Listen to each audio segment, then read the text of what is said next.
以歌詞記錄回憶，以歌詞創造回憶。深夜告別練習係一個故事，聽完首歌好似睇咗一套韓劇咁樣。大概嘅畫面就係有一個人喺度不停揾緊啲嘢，後尾以為自己揾到，但係其實都唔係自己揾嘅嘢，只可以繼續等下文。人一生會經歷好多次呢一種尋找，每一次都係一個練習，唔一定有進步，但係起碼有一個過程。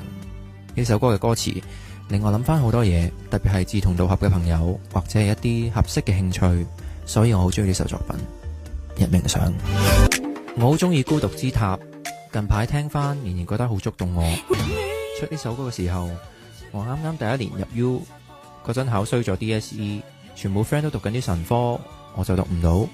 本身以為係展開新嘅歷險，但其實係奇形怪相妖魔蓋過目前。即使我只係單方面認識每一位歌手、每一位詞人，不過你哋嘅曲、你哋嘅詞都使我唔需要再獨鬥。日冥想，我好中意當我們返回現世，因為每次聽都會諗起同選擇嘅意識有關嘅題目。選擇沉淪慰藉好容易，但係你甘唔甘心呢？有力量嘅歌詞會推動人作出生活上嘅改變，哪怕只係一啲小細節上。早上5月10號晚上8點，亞洲國際博覽館 Arena Prefix 呈獻拉闊音樂會 Oscar 回憶夜遊，林家謙、洪家豪、陳健安。